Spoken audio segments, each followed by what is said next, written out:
Assalamu alaikum wa rahmatullahi wa barakatuh.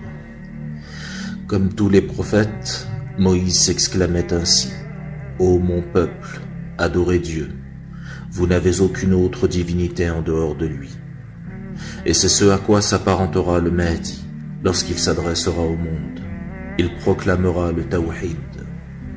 Nous te racontons en toute vérité et à l'intention des gens qui croient une partie de l'histoire de Moïse et de Pharaon.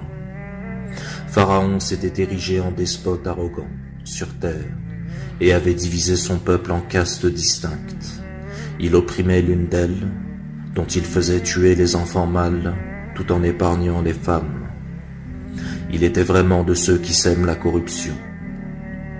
C'est dans ces mêmes conditions que le Mahdi sera induit de sa mission, lorsque les tyrans s'en prendront à sa communauté qui subira une très forte oppression. Mais n'est-ce pas déjà le cas à travers ce que les musulmans ont pu vivre ces dernières décennies? En effet, les tyrans des quatre coins du monde leur ont fait et leur font toujours la guerre et s'exclament comme Pharaon le fit: c'est moi votre Seigneur, le Très-Haut. Allah subhanahu wa ta'ala dit dans sa sainte parole: mais nous voulions favoriser ceux qui avaient été opprimés sur terre et faire d'eux des exemples à suivre et des héritiers. Nous voulions leur établir fermement sur terre et réaliser sous les yeux de Pharaon, de Haman et de leurs troupes ce qu'ils redoutaient tant de leur part. Le Mahdi et sa communauté sont les opprimés sur terre dont parle Allah subhanahu wa ta'ala dans ce verset. Et c'est eux qui hériteront de la terre par sa grâce. Bien sûr, ils n'hériteront de la terre qu'à la condition d'observer strictement leurs devoirs. En effet, Allah subhanahu wa ta'ala dit: et quiconque observe strictement ses devoirs envers Dieu, Dieu lui donnera une issue favorable et lui accordera ses dons par des moyens qu'il ne soupçonnait pas. Et quiconque place sa confiance en Dieu, Dieu lui suffit. Ses commandements s'accompliront toujours, et il a assigné une mesure précise à chaque chose. Tout comme Moïse, le Mahdi sera élevé au sein d'un peuple ennemi de Dieu, où il grandira, prendra sa forme la plus belle, et puis se rebellera spontanément contre le pouvoir injuste. C'est ainsi que la famille de Pharaon recueillit cet enfant, qui, plus tard, allait devenir pour eux un ennemi et une source d'affliction. Certes, Pharaon, Haman et leurs troupes étaient d'impénitents pécheurs. Et lorsqu'il eut atteint sa maturité et sa pleine vigueur, nous lui donnâmes sagesse et savoir. C'est ainsi que nous récompensons les bienfaisants. Et tout comme Moïse, le Mahdi sera chargé d'un crime qu'il aura commis à son insu. En effet, un hadith nous dit que le Mahdi frappera les gens pour les remettre sur la droite voie. Et c'est aussi ce que Moïse fit. Un jour, il entra dans la ville à un moment où ses habitants avaient relâché leur vigilance. Il y trouva deux hommes en train de se battre. L'un était de son clan, tandis que l'autre faisait partie d'un groupe ennemi. L'homme de son clan l'appela au secours contre leur ennemi commun.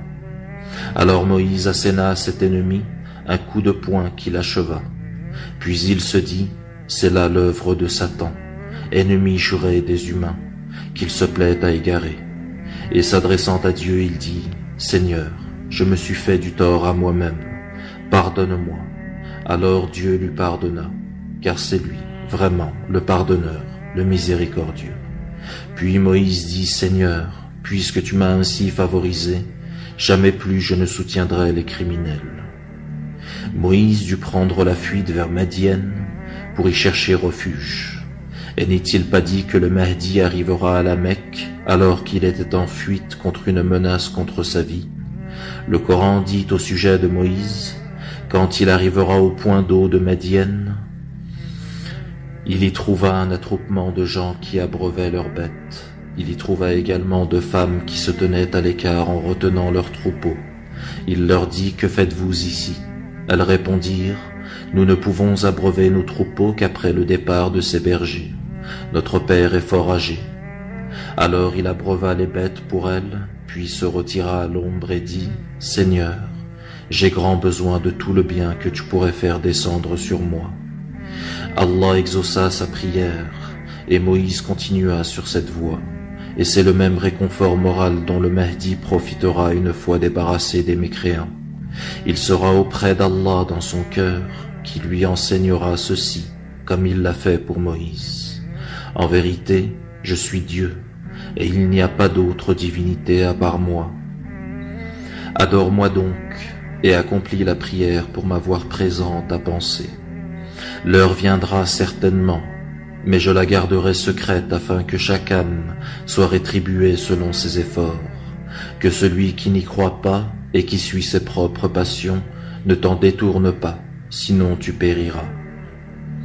Après son allégeance, le Mahdi sera commandé de tenir front aux tyrans de ce monde, tout comme Moïse à son époque, à qui il fut dit « Rends-toi auprès de Pharaon, car il a transgressé toutes les limites. » Seigneur, dit Moïse, j'ai tué un des leurs, et je crains qu'il ne me tue. Moïse craignait d'être persécuté et de ne point pouvoir s'exprimer correctement. Le Mahdi, d'après un hadith, est comme Moïse. Il a un problème d'élocution, car il y a une lourdeur sur sa langue lorsqu'il parle.